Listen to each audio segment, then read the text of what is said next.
My name is Alara Vance, and I am 32 years old. 3 days ago, I sat in a high-rise office in the city, surrounded by the smell of expensive cologne and old floor wax. I watched a lawyer push a single sheet of paper across a mahogany desk, his expression practiced and somber, as if he were delivering a death sentence. I read that paper once, then twice, and then I laughed. I didn't just chuckle. I laughed until the attorney, a man named Mr. Sterling who looked like he'd never seen an unbuttoned shirt in his life, put down his fountain pen and asked if I needed a glass of water. He thought I was having a breakdown. He'd probably seen it 1,000 times, the grieving relative finally snapping under the weight of a loss. But he didn't understand. I wasn't laughing because I was broken. I was laughing because for the first time in a decade, the joke wasn't on me. My parents hadn't spoken to me in 730 days. No birthday cards, no thinking of you texts, not even a missed call on the anniversary of the day I walked out. To them, I had ceased to exist the moment I stopped being convenient. And yet, here was their hand-picked legal representative, sent to find me in the shadows where they'd cast me. They didn't want to reconcile. They didn't want to apologize. They needed my thumbprint. They wanted to sell the Whispering Cliff. It's an old Victorian perched on a jagged limestone edge overlooking the Atlantic, a place where the salt air eats the paint off the shutters and the wind sounds like a choir of ghosts.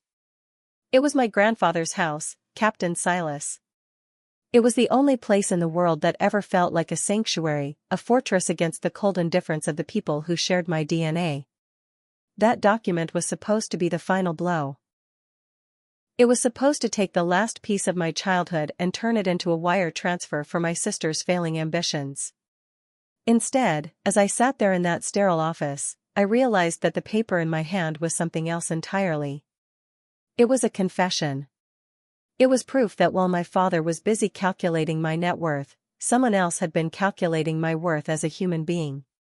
Before I tell you exactly what was hidden in the fine print of that letter, I have to ask. Have you ever been the invisible one in your own home? Have you ever felt like a guest in your own family's history? If this story starts to feel a little too familiar, take a second to hit that subscribe button. It helps more than you know. And while you're here, drop your city and the local time in the comments. I'm currently looking out at a gray skyline, and I'd love to know where you're listening from. Now, let's go back to where the silence actually began. I grew up in a coastal town where the weather was as predictable as the social hierarchy. My father, Arthur Vance, was the pillar of the community, the man who shook hands with the mayor and never had a hair out of place. My mother, Evelyn, was the social architect, the woman who knew every secret in town and kept her own buried under layers of pearl necklaces and garden party invitations. Together, they were a masterpiece of optics. If you saw us in the front pew on Sunday, you'd think we were the blueprint for the American dream. And then there was Julianna, my younger sister. Julianna was a whirlwind of needs. She was the one who required the expensive tutors, the specialized dance classes, the premium insurance for the car she'd eventually wreck. My parents didn't just love her, they invested in her. I, on the other hand, was the strong one. That was the label my father pinned to me when I was 6 years old, and it stayed there like a brand. Alara doesn't need the extra help, he'd say, his voice thick with a pride that I eventually realized was actually just relief. She's the strong one. She figures it out. In my father's vocabulary, strong was a synonym for low maintenance. It meant I was a budget line item that could be trimmed without consequence. If there wasn't enough money for 2 sets of new clothes, I wore the hand-me-downs because I was resilient. If there wasn't time to drive me to my shift at the library, I walked 3 miles in the rain because I was independent. They never hit me. They never raised their voices. They just allocated me differently. I was the background noise to Julianna's symphony. I grew up sharing a wall with the linen closet, listening to the hum of the water heater, learning how to be small so they wouldn't have to notice me. I believed the lie for 20 years. I wore my self-reliance like armor, never realizing it was actually a cage. I worked 2 jobs to put myself through university, specializing in forensic accounting, a career dedicated to finding the things people try to hide in the numbers. I think, subconsciously, I was looking for the math that would explain why I didn't add up in my father's ledger. The day of my graduation was supposed to be the moment I finally stepped into the light. I was the first in the family to earn a master's degree. I had reserved 4 seats in the front row. I had bought a dress that cost 3 weeks of grocery money. I had even sent my mother a photo of the tassels, hoping for a proud of you that wasn't followed by a but. At 6 in the morning that day, my phone buzzed on the nightstand. It was my father. "Alara, listen," he said, and I already knew the ending of the sentence before he finished it. "Julianna's moving into that new loft downtown, and the movers cancelled. We've got the truck for today only. You know how she gets when she's overwhelmed. We're going to have to miss the ceremony." I stood there in my empty apartment, my cap and gown hanging on the back of the door, and I didn't cry. The strong one doesn't cry. I watched the rain streak against the window and listened to my mother in the background, telling my father to make sure they packed the crystal vases first. "It's just a walk across a stage, honey," my mother called out, her voice tinny through the speaker. "You already have the degree. We'll do a nice dinner next month to celebrate." That dinner never happened. I walked across that stage alone. I sat in a sea of families who were cheering so loud the rafters shook, and I took a selfie with my diploma propped against a trash can outside the hall. I was a senior auditor for one of the biggest firms in the state, and I was still the girl in the room next to the laundry, sleeping through the spin cycle. But as I walked back to my car that afternoon, my phone rang again. It wasn't my parents. It was Captain Silas. My grandfather was a man of few words and even fewer patience for my father's pretenses. He lived at the Whispering Cliff, surrounded by old maps and the smell of pipe tobacco. He was the only person who ever looked at me and didn't see a strong one. He just saw Alara. "I'm at the dock," he said, his voice like gravel grinding together. He sounded older than he had a week prior. "I saw the live stream of the ceremony. You looked like a queen, Alara. Better than the rest of them." "Thanks, Grandpa," I whispered, the armor finally starting to crack. "Don't you worry about your father," Silas said, and there was a sudden, sharp edge to his tone. "He's a man who knows the price of everything and the value of nothing. But I've already taken care of it. You hear me? I took care of it today." I didn't ask what he meant. I assumed he'd sent a check in the mail, or maybe bought me a vintage compass like he usually did for milestones. I thanked him, told him I loved him, and hung up. I wouldn't understand the weight of those words, "I took care of it," for another 7 years. By the time I was 28, I had met Leo. He was an electrician, a man with calloused hands and a laugh that felt like sunshine on a winter day. He didn't care about my father's bank balance or my mother's social standing. He saw the way I held my breath when I entered a room, and he taught me how to exhale. We got married on the courthouse steps with 2 strangers as witnesses. When we told my parents, the silence was deafening. A week later, at a mandatory family dinner, my father sat at the head of the table, looked at Leo's stained work jacket, and said, "I thought you'd aim higher, Alara." "An electrician? That's a significant downgrade for a woman of your education." My mother didn't disagree. She just pushed a pea around her plate and asked Julianna about her latest influencer venture. Leo didn't flinch. He just took my hand under the table and squeezed. But that night, as we drove back to our small, rented house, I looked at the dark coastline and realized the bridge wasn't just burning, it was gone. I stayed for another year, trying to play the part of the daughter, trying to be the strong one who could endure their disdain. The final snap came 2 years ago, on a night that was supposed to be about peace. It was Christmas at the Vance estate. The house was filled with the smell of pine and the forced laughter of people who only liked each other when the wine was flowing. Julianna pulled me into the kitchen. She needed $30,000. Her boutique was hemorrhaging money, and the bank was threatening to foreclose on her inventory. She looked at me with those wide, practiced eyes, the eyes that had always gotten her the bigger bedroom and the better car. "Dad says you have it, Alara," she whispered.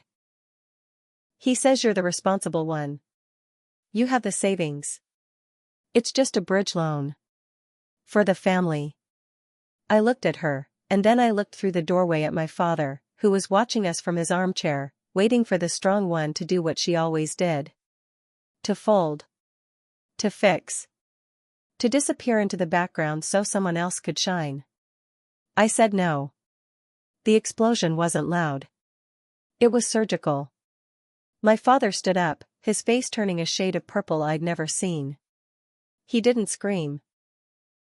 He just spoke with a cold, terrifying clarity. He told the entire room, uncles, aunts, family friends, that I had become mentally unstable. He claimed that Leo was isolating me, that I was suffering from some kind of paranoid episode that made me turn my back on my own flesh and blood. "She needs professional help," my mother added, her voice dripping with a fake, honeyed sympathy that made my skin crawl. "We've tried everything, but she's just not herself." I stood in the center of that room, surrounded by people I had known my entire life, and watched them pull away. I saw the pity in their eyes. I saw the way they whispered behind their hands. In one night, my parents had rewritten my identity. I wasn't the senior auditor. I wasn't the successful graduate. I was the unstable daughter. I walked out of that house with nothing but my coat and the keys to my car. I didn't look back. I changed my number. I moved 2 towns over. I built a life of quiet, beautiful silence. No more guilt trips. No more holiday minefields. Just me, Leo, and the work. But silence has a way of being filled by other people.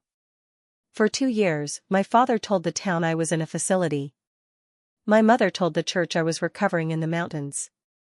They built a cage of lies around my name, and I let them. I thought I was free. I thought that as long as I didn't engage, they couldn't touch me. I was wrong. The lawyer's letter arrived on a Tuesday. It was the first time they had reached out in 2 years, and they didn't even have the courage to use a postage stamp themselves. They sent a shark in a suit to do it. I sat at my kitchen table, the salt air from the window reminding me of my grandfather's house, and I opened the envelope. My hands were steady until I saw the address at the top of the notice of sale. 14 Whispering Cliff Road.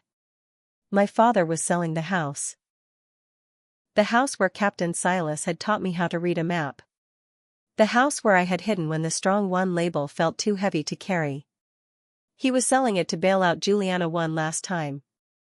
And because I was technically an heir to the Silas estate, they needed me to sign a quitclaim deed, a document stating that I had no interest, no right, and no claim to the property. They thought I would sign it just to stay away from them. They thought I would trade my heritage for the continued silence. But as I reached into the back of my desk to find a pen, my hand brushed against something else.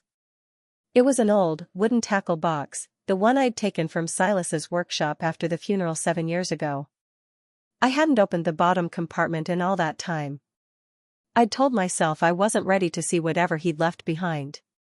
I pulled the latch. The smell of linseed oil and cedar filled the room. And there, tucked under a coil of fishing line, was an envelope that had been waiting for me since the day of my graduation. The handwriting on the front was unmistakable. It was slanted, deliberate, and old. It said, "For Alara." For when the numbers finally stop adding up. I tore the seal, my heart hammering against my ribs like a trapped bird. Inside was a document I had never seen, stamped with a seal that didn't belong to my father's lawyers. As I read the first paragraph, the room seemed to tilt on its axis. My eyes blurred, and I had to grip the edge of the table to keep from falling. My father thought he was the owner of the Whispering Cliff. He had been living there, planning the sale, and promising the proceeds to Julianna's creditors. But as I stared at the paper in my hand, I realized that for the last 7 years, my father had been living in a house that didn't belong to him. He was about to walk into a trap he had set for himself. And the only thing more dangerous than the truth I was holding, was what my father was planning to do if I said no. Leah was singing in the kitchen when I walked in, that low, off-key hum he always used when he was stripping wires or fixing a junction box. It was a Johnny Cash tune, something about the long black veil, and for a second, the normalcy of it almost made me sick.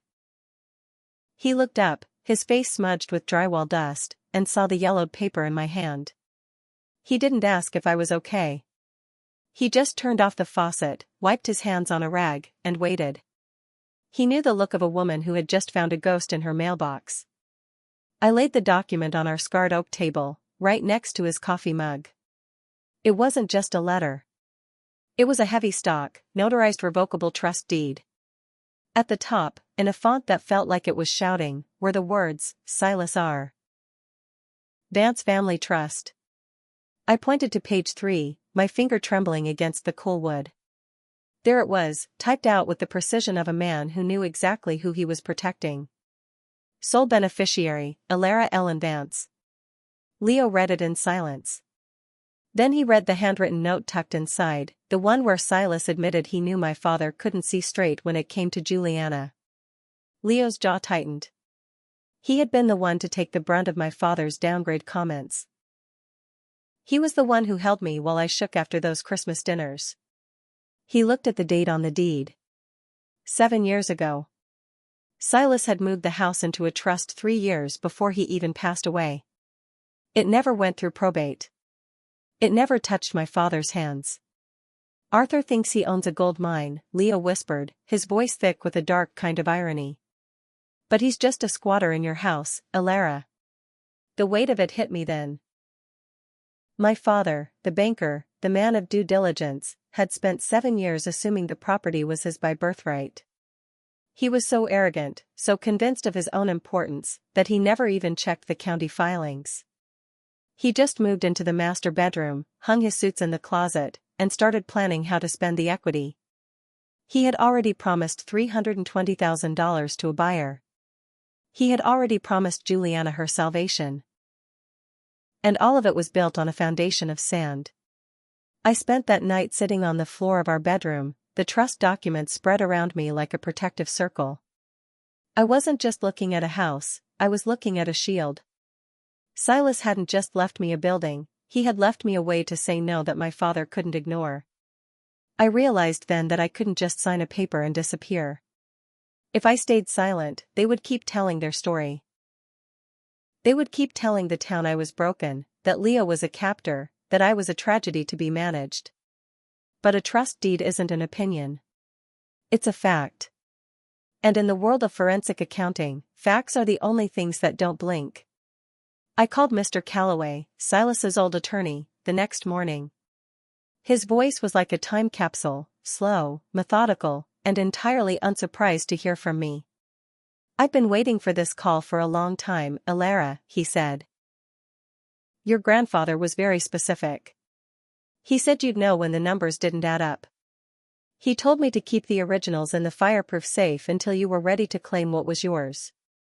He confirmed everything. The trust was active. The title was clear. My father had no legal standing to sell so much as a porch light from that property. I asked Calloway to prepare certified copies, every filing receipt, every notarized signature. I didn't want a fight, I wanted an audit. I wanted to walk into that meeting not as a daughter seeking approval, but as an owner conducting a review. If you've ever reached the point where you realize the people who were supposed to protect you are actually the ones you need protection from, you know that cold, crystal clear feeling in your chest. It's not anger anymore. It's resolve. If this story is hitting a nerve, make sure you've hit that notification bell. Because what happens when the strong one stops being quiet is something they never see coming. The smear campaign didn't stop while I was preparing. It actually intensified. Within days of receiving the lawyer's letter, the concern calls started coming from people I hadn't heard from in years.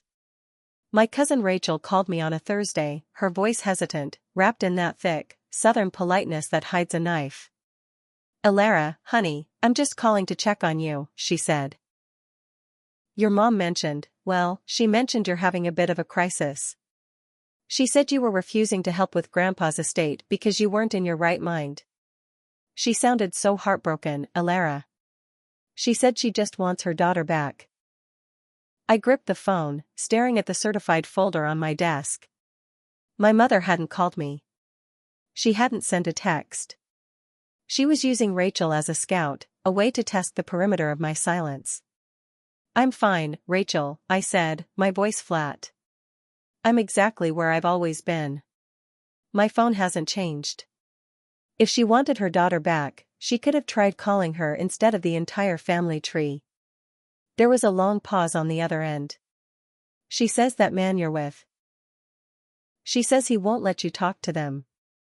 She's telling everyone at the harvest potluck that you're being held back. They're praying for you at the Bible study, Alara. They were weaponizing my marriage. They were turning Leo into a villain so they didn't have to admit they were the ones who had driven me away." It was a perfect, clean narrative. Poor Arthur and Evelyn, the pillars of the community, suffering the loss of their daughter to a controlling husband and a mental break. It was a story designed to make the town feel sorry for them while they quietly liquidated my grandfather's life to pay for Julianna's mistakes. I realized then that the professional help my father kept mentioning wasn't for me. It was a threat. It was a way to discredit anything I said before I even said it. If I showed up to protest the sale, they'd just point to their pre-written script. "See? She's erratic. She's obsessive. Don't listen to her." It was a grenade with a polite fuse, and it had been burning for 2 years. But they forgot one thing. They forgot that I grew up in that house. I knew the floorboards that creaked and the ones that stayed silent. I knew how to move through the dark without tripping. And more importantly, I knew my father. I knew his greatest weakness wasn't his greed, it was his need to be right. He was so addicted to the image of the responsible banker that he would never admit a mistake until it was far too late to fix it. I spent the weekend in a state of hyperfocus. I pulled the county clerk's records online, confirming the transfer dates. I matched them against the probate records of Silas's estate from 4 years ago. I saw exactly how my father had done it. He had filed the probate paperwork himself, listing the house as an asset of the estate. He had lied to the court, or perhaps he was just so blind he truly believed it belonged to him. Either way, he had created a legal fiction, and he had been living in it ever since. Rachel called me one last time on Sunday night. She sounded scared. "Alara, I have to tell you something," she whispered, her voice barely audible over the crackle of the line. "Your dad, he's really stressed. More than I've ever seen. He told Uncle Ray that if you don't sign that paper by Friday, he's going to file a petition to have you declared incapacitated. He said it's for your own safety, so he can manage your affairs until you're better." My blood went cold. He wasn't just trying to take the house anymore. He was trying to take my agency. He was going to use his influence at the bank and his standing in the town to put a leash on me, all so he could keep the facade of the perfect family alive while he gutted our history for cash. "Thank you for telling me, Rachel," I said. "What are you going to do?" she asked, her breath hitching. "He's got the lawyers ready, Alara. He's already told everyone you've lost it." I looked at the folder on my desk.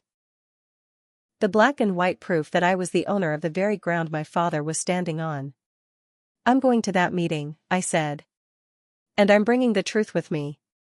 The drive back to my hometown on Friday morning felt like descending into a cold fog. The closer I got, the more the landmarks started to feel like accusations. There was the park where my parents had forgotten to pick me up after soccer practice because Julianna had a piano recital. There was the library where I had spent my teenage years hiding in the stacks, learning how to be the strong one who didn't need a ride home. The town hadn't changed. The brick storefronts on Main Street were still draped in the same faded bunting. The mural on the side of the hardware store was still peeling. It was a place where time stood still, a place that thrived on the stories people told about each other. And right now, the story being told was about me. I slowed down as I passed the turnoff for the Whispering Cliff. I could see the roofline through the trees, the jagged chimneys reaching up like frozen fingers. My father was in there. My mother was probably in the kitchen, making tea for the buyer he had lined up. They were acting as if the world was exactly as they had designed it. I pulled into the parking lot of the law firm at 9:50 in the morning. The building was a red brick monstrosity that smelled like old carpet and desperation. I sat in the car for a moment, my hands gripped so tight on the steering wheel that my knuckles were white. Leo had wanted to come, but I had told him no. This wasn't his burden to carry. This was the final audit of the Vance family, and I had to be the one to present the findings. I walked into the lobby. The receptionist, a woman who had probably gone to high school with my mother, looked at me with a mixture of pity and revulsion. "Have a seat, Ms. Vance," she said, her voice dripping with that rehearsed sympathy. "Mr. Sterling will be with you shortly. Your father is already in the conference room." Your father. Not Mr. Vance. She was already part of the narrative. She saw a troubled daughter coming to face her long-suffering parent. I didn't correct her. I just sat in the vinyl chair, the certified folder resting on my lap like a weapon. The clock on the wall ticked toward 10. I could hear muffled voices from behind the heavy oak doors, the deep, confident rumble of my father's voice, the polite cadence of the lawyer. They were getting things squared away. They were preparing to end my involvement in their lives once and for all. The door opened. Mr. Sterling stepped out, adjusting his tie. He looked at me, then at the folder in my lap. He didn't see a threat. He saw a formality to be processed. "Ms. Vance? We're ready for you." I stood up, smoothed my dress, and took a deep breath. As I walked toward the door, I thought about Captain Silas. I thought about the way he used to stand on the dock, looking out at the Atlantic, waiting for the tide to turn. He had known this day was coming. He had known that eventually, the strong one would have to show her strength in a way they wouldn't expect. I stepped into the room. My father was sitting at the far end of the table, his hands folded, his expression a mask of concerned patriarch. He looked older, yes, but he still held the room with that same suffocating gravity. He looked at me, and for a second, I saw a flicker of something in his eyes, not love, not regret, but a calculation. He was measuring my resolve. He was waiting for me to cave. "Sit down, sweetheart," he said, his voice soft, dangerous. "Let's get this done. We have a lot to talk about, and very little time." I didn't sit. I walked to the table, laid my folder down, and looked him straight in the eye. "You're right, Arthur," I said. "We do have a lot to talk about. But it's not about my signature. It's about the fact that you've been living in my house for 7 years, and the rent is officially due." The silence that followed was absolute, but it was the sound of a phone vibrating on the table that broke the spell. A text from Julianna that I could see even from across the mahogany. "Is it done? The landlord is at the door." My father's hand moved toward the phone, but his eyes never left mine. He was realizing, for the first time in his life, that he hadn't checked the fine print. The envelope sat on my kitchen counter for 48 hours, a white rectangle of heavy bond paper that seemed to pulse with a low-frequency hum. 2 years of absolute, glacial silence, and then a letter from a law firm I'd never heard of. If you've ever gone no contact with a toxic family, you know that the silence isn't empty, it's a barricaded door. And when someone finally knocks, the sound doesn't just startle you, it shakes the foundation of the life you've spent every waking second rebuilding. I opened it on a Thursday morning while the house was still clinging to the shadows of dawn. Leo was already out on a job, his coffee mug still sitting in the sink, a mundane reminder of the peace we'd fought so hard to secure. The letter was from a Mr. Brennan. It was clinical, professional, and utterly devoid of the history it was about to incinerate. It stated that Gerald Afton, my father, was initiating the sale of the residential property at 14 Cedar Mill Road. The Whispering Cliff. My grandfather's house. The air in the kitchen suddenly felt too thin to breathe. They weren't just selling a piece of real estate, they were selling the only place on earth where I had ever felt like I belonged. The letter claimed that as a potential heir, I needed to sign a quitclaim deed waiving any and all claims to the property. There was a 30-day deadline and a signature line that felt like a trap waiting to snap shut on my fingers. 2 years. Not a happy birthday, not a how are you, not even a forwarded email. But the second they needed my signature to turn a profit, they found me. I set the letter down and looked at the small wooden shelf Leo had built for me above the stove. Resting there was Captain Silas's old tackle box. It still smelled of linseed oil and the deep, briny scent of the Atlantic. Inside that box, tucked beneath a false bottom I'd discovered years ago, was a sealed envelope I'd kept since his funeral. I'd never opened it because I thought it was just a final goodbye, a sentimental ghost I wasn't ready to face. But as I stood there in the quiet of my new life, I realized that Silas wasn't a man of sentiment. He was a man of strategy. I reached for the box, my heart hammering a frantic rhythm against my ribs. If you've ever felt the sudden, terrifying weight of a secret that's been sitting in plain sight for years, you know exactly how the air in that room changed. I tore the seal, and as the first document slid out, I realized that the strong one wasn't just a label my father had given me to make me easier to ignore. It was a role Silas had been training me for my entire life. Before I tell you what was written in that hidden ledger, I want to ask, have you ever realized that a family member was playing a much longer game than you ever imagined? If you're feeling the tension build, hit that subscribe button now, because the audit of the Afton family is just getting started. Drop a comment with the word justice if you've ever had to fight for what was rightfully yours. Now, let's look at the numbers that didn't add up. The document in my hand was a certified, notarized irrevocable trust deed. It didn't belong in a dusty tackle box, it belonged in a high-security vault. I read the header 3 times, my eyes blurring as the legal jargon started to resolve into a devastating reality. The property at 14 Cedar Mill Road had been moved into a trust 7 years ago, 3 full years before Silas passed away. It never went through probate. It never touched the executor's hands. It was a legal ghost ship, sailing right under my father's nose for nearly a decade. And the sole beneficiary wasn't my father. It wasn't Julianna. It was me. I sat on the kitchen floor, the cold tile pressing against my legs, and opened the second item in the envelope, a single sheet of yellowed notebook paper. The handwriting was Silas's, rugged, slanted, and entirely unapologetic. Elara, it read, I know your father. He's a man who counts the coins but loses the gold. He'll try to use this house to fix Julianna's mess because he doesn't know how to let her fail. Don't let him. This house is your anchor. I took care of it so you'd never have to ask him for permission to exist. I didn't cry. I felt a cold, crystalline surge of resolve wash over me. My father, the respected banker, the man who prided himself on due diligence, had spent years living in a house he didn't own. He had been painting the shutters, mending the dock, and now, finally, trying to sell the estate to bail out my sister's failing boutique, all based on a massive, arrogant assumption.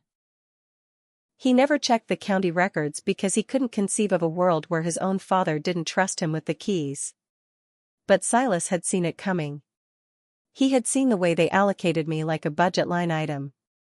He had seen the way they'd skip my graduation to move Julianna's furniture. And he had built a legal fortress around the only thing I had left of him. I spent the rest of the night in a state of hyperfocus that only an auditor can understand. I pulled the county filing records online, confirming the transfer date. I matched the notary's stamp to Silas's old attorney, Mr. Calloway. Every I was dotted. Every T was crossed. The math was perfect. The reality was a grenade. If I stayed silent, my father would complete the sale to a buyer he'd already lined up, a $320,000 transaction that would effectively be a theft from the trust. But if I spoke up, I wasn't just stopping a sale. I was ending the narrative they'd spent 2 years building. I was proving that the unstable daughter was actually the one holding the deed to the ground they were standing on. I called Calloway the next morning. His voice was gravelly and entirely unsurprised. I've been holding the originals for 7 years, Elara, he said. Your grandfather told me you'd call when the house started to feel like a cage instead of a home. I've already prepared the certified copies. Do you want me at the meeting? No, I said, looking at my reflection in the dark screen of my laptop. I looked different. Sharper. I want to be the one to show him. I spent the next 3 days preparing for an audit of the soul. I didn't just gather the trust documents, I gathered every scrap of proof that my father had been misrepresenting the estate. I found the probate filings where he'd claimed the house as his own. I found the bank records showing he'd already taken out a bridge loan against the equity of a property he didn't legally possess. He wasn't just being a bad father, he was being a bad banker. And in my world, that's a cardinal sin. But as I packed my bag for the drive back to Cedar Mill Road, Rachel called. Her voice was thin, vibrating with a panic she couldn't hide. "Alara, please don't be mad that I'm calling," she whispered. "But your dad is telling everyone you're coming to the office to sign. He told Aunt Linda that you finally realized you weren't well and that you're letting him handle everything. He's even invited Julianna's creditors to the closing next week. He's told them the money is as good as in the bank." I gripped the strap of my bag until the leather bit into my palm. He wasn't just selling the house, he was using the sale to validate the lie that I was incapacitated. He was selling my heritage to buy his own reputation back. "He's wrong, Rachel," I said. "Alara, be careful. He's desperate. Julianna's boutique, they're threatening to sue him personally because he co-signed everything. He needs that 300,000, or he loses his own house on Birchwood. He's told everyone that you're the only thing standing in the way of the family's survival." I hung up and looked at the folder on my passenger seat. It was a 90-minute drive to the town I'd escaped from. A 90-minute drive back into the heart of the smear campaign. I thought about the strong one label. I thought about how many times I'd folded so they wouldn't have to break. The drive was muscle memory. Every turn, every faded billboard, every church steeple felt like a weight being added to my shoulders. I passed the middle school where I'd won the spelling bee to an empty audience. I passed the diner where I'd worked double shifts to pay for textbooks they wouldn't buy. And finally, I pulled into the parking lot of Brennan's law office. It was a red brick building that felt like a tomb. I sat in the car for 5 minutes, watching the front door. I saw my father's pickup truck parked in the corner, the truck he'd eventually have to sell to pay for his mistakes. I saw Brennan's receptionist through the window, already preparing the standard paperwork for a standard daughter. I checked the folder one last time. The trust deed was on top. Beneath it was the letter from Silas. And at the very bottom, something I hadn't even told Leo about, a second filing I'd found in the county records this morning, one that changed the irrevocable nature of the trust into something far more aggressive.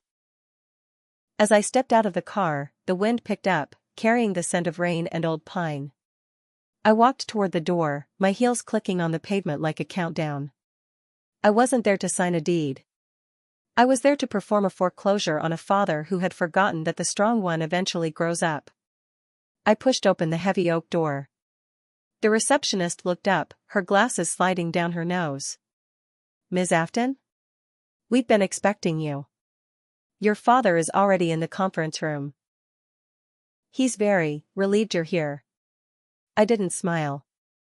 I just gripped my bag and headed for the door at the end of the hall. I could hear his voice through the wood, that confident, booming tone he used when he'd already decided he'd won. But as I reached for the handle, I realized my hand was perfectly still. I wasn't afraid of him anymore. I was just waiting for the moment he realized that the auditor had finally come for his books. I pushed the door open. My father turned, a practiced, patronizing smile on his face, a pen already held out toward me. "There she is," he said, his voice dripping with a fake warmth that turned my stomach. "I knew you'd come through for the family, Paige. Let's get this over with so we can get you the help you need." I didn't take the pen. I didn't even sit down. I just walked to the table, opened my folder, and slid a single sheet of paper across the mahogany. Not the quitclaim deed, but a document that made the lawyer's eyes go wide and the pen drop from my father's hand. "We're not here to talk about my signature, Gerald," I said, using his first name for the first time in my life. We're here to talk about the eviction notice I just filed against you. The drive back to the town I'd spent 2 years trying to forget wasn't just a trip down a highway, it was a descent into a cold, familiar pressure. Every mile marker felt like a pound of weight being added to my chest. My hands were steady on the steering wheel, but my mind was a flickering projector of every time I'd been told I was the strong one. The one who didn't need the new coat. The one who didn't need the graduation ceremony. The one who could handle being invisible. I'd placed Grandpa Howard's old cedar tackle box on the passenger seat. It sat there like a silent witness, a physical anchor to the truth hidden in my bag. I passed the Shell station where he used to buy me chocolate milkshakes, the ones he'd hand over with a wink that said, "This is our little secret from your father." I passed the middle school where I'd stood on a stage and won a spelling bee to an audience of strangers because my parents were across town helping Julianna with a dance recital. The town of Oakhaven hadn't changed. It was still the kind of place where the brick storefronts looked like they were holding their breath and the church steeples pointed upward like accusatory fingers. People here lived by the stories they told over back fences and grocery aisles. And for 24 months, the story being told about me was a tragedy. I was the mentally unstable daughter. I was the victim of a controlling husband. I was the girl who had lost it and turned her back on her grieving parents. I slowed down at the intersection of Oak and 3rd. To my left was the path to the Whispering Cliff. I could almost feel the house calling to me, its jagged roofline etched against the gray sky. My father was in there, probably sitting at the kitchen table, checking his watch, rehearsing his concerned patriarch face. He'd invited Julianna's creditors to a closing scheduled for next week. He'd promised them money that wasn't his to give. He'd bet his entire reputation on the assumption that I was still the strong one who would cave under the pressure of family duty. I pulled into the parking lot of Brennan's law office at exactly 9:55 in the morning. The building was an old red brick structure that smelled of damp carpet and filtered coffee. I sat in the car for 5 minutes, watching the dust motes dance in a shaft of pale light on the dashboard. I looked at the folder. Certified copies. County stamps. The trust deed. And the letter. I wasn't going in there to argue. You don't argue with an audit. You simply present the findings and wait for the system to collapse under the weight of the errors. I stepped out of the car, the wind catching my hair, carrying the sharp, iron scent of coming rain. My heels clicked on the pavement with a finality that made my heart race. I wasn't the girl sharing a wall with the laundry room anymore. I was the owner of the ground my father was standing on. The lobby was quiet, save for the hum of a dying fluorescent light. The receptionist, Mrs. Gable, a woman who had known my mother for 30 years, looked up from her desk. Her eyes softened into that practiced, pitying squint people use when they're looking at a car wreck. "Hello, Paige," she whispered, her voice thick with unearned sympathy. "He's waiting for you." He's been very worried, dear. We're all just so glad you're here to get things settled." I didn't correct her. I didn't tell her that I'd never been more settled in my life. I just gripped the handle of my bag and walked toward the heavy oak doors at the end of the hall. I could hear his voice through the wood, that booming, confident resonance Gerald used when he was closing a deal. He was facilitating things. He was taking charge. I reached for the handle. My hand didn't shake. I pushed the door open and stepped into a room that felt like a trap, only to realize I was the one holding the key to the cage. Gerald looked up the moment the door clicked shut. He was sitting at the far end of a mahogany table, his hands folded in front of him like he was presiding over a Sunday dinner. He wore one of his best pressed shirts, looking exactly like the pillar of the community he pretended to be. To his left was Mr. Brennan, a man whose suit cost more than my first car and whose expression was a blank slate of professional neutrality. "There she is," Gerald said, his voice dropping into that warm, paternal register that usually made me feel 10 years old and desperate for approval. He stood up, but he didn't come to hug me. He stayed behind the table. "Sit down, Paige. Take a breath. I know this is a lot for you to process, but we're going to get through this. For the family." I didn't sit. I walked to the center of the table and set my bag down. The sound of the leather hitting the wood was like a gunshot in the silent room. I was told this was a private meeting between me and the firm, I said, my voice flat and clear. I looked at Brennan, who shifted in his seat, his eyes darting to my father. Mr. Afton asked to be present to facilitate the transition, Brennan said, clearing his throat. Given the delicate nature of the circumstances, we thought it would be best for everyone to be on the same page. Facilitate, I repeated. It was a banker's word. A clean word for a dirty job. Gerald leaned forward, his elbows on the polished wood. Look, Paige. We know things have been difficult. We know you've been going through a phase. But Julianna is in trouble. The boutique is failing. I've co-signed loans that are coming due, and your mother and I have put everything on the line to keep her afloat. This house, Grandpa's house, it's the bridge we need. He would have wanted this. He would have wanted to save his granddaughter. He was using Silas's name as a weapon. He was sitting in a lawyer's office, 2 years after telling the town I was a danger to myself, invoking the one man who had actually loved me to try and guilt me into signing away my life. My fingers brushed the edge of the folder in my bag. I felt a surge of something hot and sharp, but I kept my face as still as a frozen lake. You haven't asked me how I am, Gerald, I said quietly. He blinked, a flicker of irritation crossing his face before he masked it with that rehearsed concern. Of course I care, Paige. That's why we're doing this. Once the house is sold and the debts are cleared, we can focus on getting you the help you need. We can be a family again. Brennan slid a document across the table. It was the quitclaim deed. My name was typed at the bottom, right next to a signature line that looked like a scar. If you'll just sign here, Brennan said, handing me a gold-plated pen. We can finalize the buyer's agreement by noon. Your father has already negotiated a very fair price of $320,000. I looked at the pen. I looked at the paper. Then I looked at my father. He was tapping his index finger on the table. A rhythmic, impatient tick. He thought this was the end of the audit. He thought he'd balanced the books and all that was left was to close the ledger. You told everyone I was mentally unstable, I said. You told the family I was having an episode. You told Rachel that Leo was controlling me. Gerald sighed, a heavy, theatrical sound. Paige, now isn't the time for grudges. Your mother was worried. We were all worried. You cut us off. What were we supposed to think? You were supposed to think I finally grew a spine, I said. The room went cold. Brennan's pen stopped midair. Gerald's jaw tightened, the mask of the concerned father starting to crack at the edges, revealing the iron-willed banker beneath. Don't make this complicated, Gerald warned, his voice dropping an octave. I've been patient.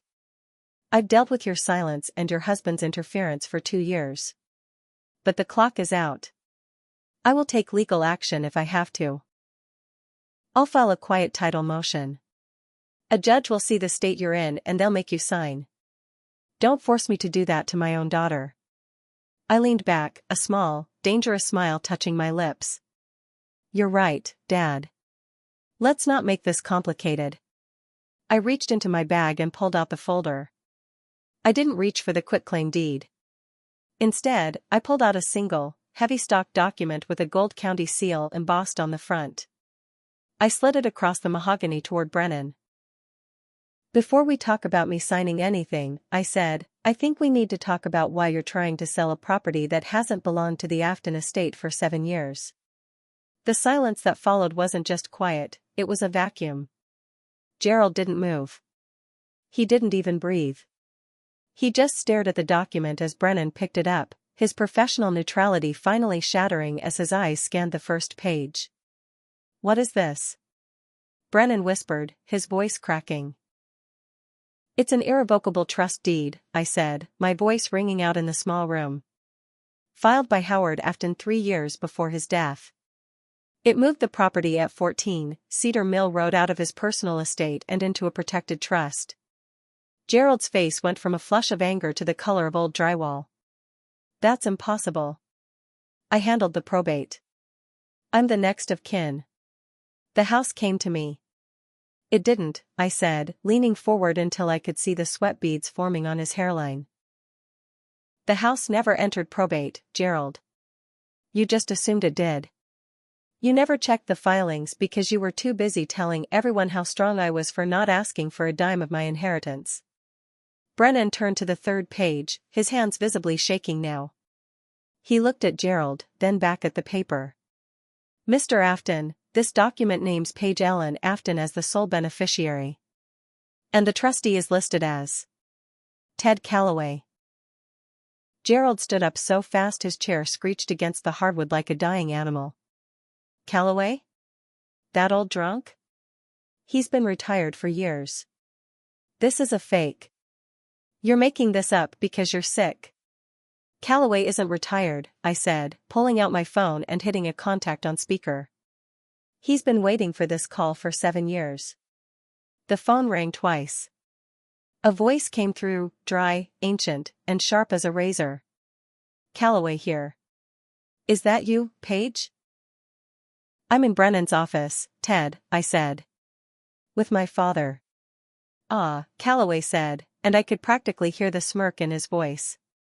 The banker. Tell him the filing fee was paid in 2019. Tell him the trust is active, unchallenged, and that his name appears nowhere on the deed except as a witness to his father's lack of confidence in him. I ended the call. Gerald was leaning on the table with both hands, his chest heaving. He looked at Brennan, looking for a lifeline, but Brennan was already pushing back from the table, his face a mask of legal terror. Mr. Afton, Brennan said, if this is a valid trust, you've represented to a buyer and to creditors that you hold clear title. That is a serious problem. Gerald turned to me, his eyes wide and wild, the desperation finally leaking out. Paige, listen to me. Julianna, she'll lose the store. We'll lose our house. You have to sign this. You have to help us. I looked at the man who had spent my life making me feel like a budget line item. I looked at the man who had tried to have me declared incompetent so he could steal my grandfather's legacy. I'm not signing anything, Gerald, I said, gathering my papers. But I did find something else in the county records this morning. Something Silas added just 6 months before he passed.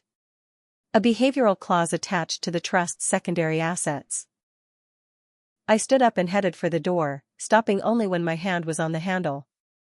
I looked back at him, one last time. You should probably check your mail when you get home, I said quietly. Because Grandpa Howard didn't just protect the house. He made sure that if you ever tried to touch it, you'd lose everything else, too. The silence that followed my father's realization was not a quiet thing. It was a physical weight. A vacuum that sucked the oxygen out of the mahogany-paneled room until the only sound left was the ragged, desperate hitch of his breathing. Mr. Brennan, the man who had walked into this meeting expecting to preside over a simple family foreclosure, was now staring at the trust deed as if it were a live grenade. He had spent 30 years navigating the fine print of other people's lives, but he had never seen a reversal this absolute. I watched the exact moment the blood drained from my father's face, leaving him the color of sun-bleached bone. His hands, which had spent the last hour pointing, commanding, and tapping with the rhythm of a man who owned the world, were now trembling so violently he had to grip the edge of the table to keep from collapsing. This was the big reveal. This was the moment the strong one stopped holding up the sky for a family that didn't deserve her. The house, my father whispered, his voice a dry husk of its former self. The house was part of the probate. I filed the papers. I'm the next of kin. That's the law, Paige. You're confused. You're sick. I'm an accountant, Gerald, I said, my voice cutting through his desperation like a scalpel. I don't get confused by ledgers. You filed probate for the estate, but the house wasn't in the estate. Silas moved it into the trust 3 years before he died. He funded it with the deed, the title, and every square inch of that shoreline. It never passed through the courts. It never touched your hands. You've been living in a house that doesn't belong to you for 7 years. You've been paying taxes on a property you have zero legal right to sell. And now, you've represented to a buyer and a dozen creditors that you hold clear title. Do you have any idea what that's called in your world? Brennan pushed back from the table, his chair screeching. He looked at my father with the cold, clinical eyes of a man who was already drafting his own defense. Mr. Afton, he said, his voice dropping into a register of pure liability. If this document is valid, and the county filing stamp suggests it is, then the quitclaim deed I prepared is not just irrelevant. It's evidence of a fraudulent transaction. You told me the title was clear. It is clear, my father roared, though the sound lacked its usual thunder. It was the sound of a man drowning in a shallow pool. It's my father's house. I'm his only son. And I'm his granddaughter, I countered, leaning forward until I could see the sweat beads breaking across his forehead. The one he actually saw. The one he protected because he knew that one day, you'd run out of other people's money and come looking for mine. He didn't just leave me a house, Gerald. He left me a fortress. And he made sure that if you ever tried to breach the walls, the whole structure would come down on top of you. I reached into my bag and pulled out the final piece of the audit, the behavioral clause Silas had added to the trust's secondary assets. It was a rider that governed the small investment accounts Silas had kept in the local bank, the bank where my father worked. Grandpa Howard knew you'd use your position at First Heritage to bypass the red tape, I said. He knew you'd look at his accounts and assume they were yours to manage. So he added a trigger. The moment any attempt is made to liquidate the real estate held in this trust without the beneficiary's consent, a formal audit is triggered for every account associated with his name. An external audit, Gerald. One that goes straight to the board of directors. One that will show exactly how you've been borrowing against trust assets to keep Julianna's boutique from sinking. My father's mouth opened, but no sound came out. He looked at the paper, then at me, and for the first time in 32 years, he saw me. Truly saw me. Not as a budget line item. Not as the low-maintenance daughter who would always cave. He saw the predator I had become, a creature forged in the cold silence of his indifference. He realized that the strong one wasn't just resilient, she was dangerous. The fallout was not an explosion, it was a slow, agonizing rot. The numbers caught up with Gerald Afton the way numbers always do, quietly, then all at once. Without the $320,000 lifeline from the sale of the Whispering Cliff, the house of cards my father had built for Julianna began to fold. The boutique closed its doors 3 weeks later, the windows boarded up with the same plywood I'd once used to protect the lake house during a storm. The story traveled through Oakhaven like a wildfire through dry timber. It didn't happen through headlines, it happened in the frozen food aisle, at the church picnics, and across the polished counters of the bank. People started asking why the responsible banker didn't know his own father's house was in a trust. They started asking why the unstable daughter was the one holding all the cards. The narrative my mother had spent 2 years weaving, the tragedy of the abandoned parents, developed cracks that no amount of social standing could patch. Gerald sold his truck. He pulled his 401k early, eating the penalties that made his eyes water. He pushed his retirement back another decade, returning to a desk he no longer owned, in a bank where people now whispered when he walked by. He didn't go to the Rotary Club anymore. He didn't linger at the diner. He became a ghost in his own town, diminished by the very math he had tried to manipulate. I didn't feel triumphant. There is no joy in watching your father shrink. There is only the heavy, hollow realization that you were right all along, and being right is a lonely place to be. I watched Julianna take a job at a furniture warehouse, her influencer dreams traded for a time clock and a polyester vest. I watched my mother retreat from her Bible study groups, unable to face the women she had lied to for years. But then, the letters started coming. Not from my father, but from the aunts and cousins who had turned their backs on me during the Great Silence. Aunt Linda called me on a Tuesday, her voice thick with a shame she'd been carrying like a stone. I should have spoken up that night at Christmas, Paige, she whispered. I saw what he was doing. I saw the way they were treating you. But it was easier to believe their version than to cause a scene. I'm so sorry. I'm so sorry. I thanked her, but I didn't tell her it was okay. Because it wasn't. Forgiveness is a door, but you don't have to leave it propped open for people who only want to come in once the storm has passed. I made peace with the silence that remained. I stopped needing the town to understand. I stopped needing my mother to admit the truth. I had the only document that mattered, the proof that one man, the best man I ever knew, had looked at me and decided I was worth more than a signature. It is a Friday afternoon, 7 years after Silas took care of it, and 2 years after I finally took care of myself. I am sitting on the dock at the Whispering Cliff, the green Adirondack chair warm beneath me. The wood is smooth where I sanded it when I was 10, and the paint is fresh, a deep, forest green that matches the pines surrounding the water. Leo is inside making coffee. I can hear the kettle beginning to whistle, a cheerful, domestic sound that grounds me in the life we've built. He's already fixed the leaning dock. He's rewired the porch lights so they actually turn on when you flip the switch. He's treated this house with more respect in 6 months than my father did in 6 years. I have Silas's fishing rod in my hand. I haven't caught a thing all day, and I don't care. I talk to him sometimes, not out loud, just in the quiet spaces between thoughts. Hey, Grandpa. I found the envelope.